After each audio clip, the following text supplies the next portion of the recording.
টি-20 নয়া vice captain Sheikh মেহেদীকে batting শেখালেন সৌম্য সরকার। দাঁড়িয়ে থেকে মেহেদীর ব্যাটিং এর ভুলগুলো ধরিয়ে দিলেন। প্রথমে মেহেদীর ব্যাটিং এর ভুল ধরিয়ে দিয়ে চলে যেতে চাইলেও এরপর আবার নয়া ক্যাপ্টেনের শটগুলো দেখে এগিয়ে আসেন সৌম্য সরকার। এরপর দাঁড়িয়ে থেকে দেখতে থাকেন তার ব্যাটিং। মেহেদীর শট খেলতে কোথাও ভুল হলে সাথে সাথেই শিখিয়ে দেন সৌম্য, যেন কোচের ভূমিকায় পালন করলেন। বড় শট খেলতে গিয়ে কিভাবে ব্যালেন্স ঠিক রাখতে হবে সেটাই শিখিয়ে দিলেন সৌম্য সরকার।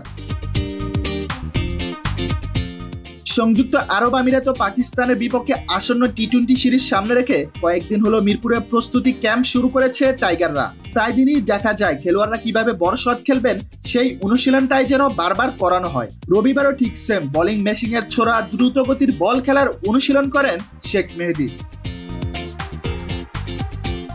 তবে অনুশীলনে শেখ মেহেদীকে শুধু সৌম্য সরকারই সময় দেননি, জাতীয় দলের সহকারী কোচ মোহাম্মদ সালাউদ্দিনও ছিলেন।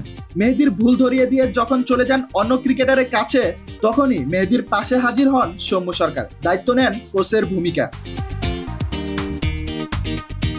আগামী 17 ও 19 মে সংযুক্ত আরব আমিরাতের স্বাগতিকদের বিপক্ষে দুটি টি-20 ম্যাচে মাঠে নামবে বাংলাদেশ দল।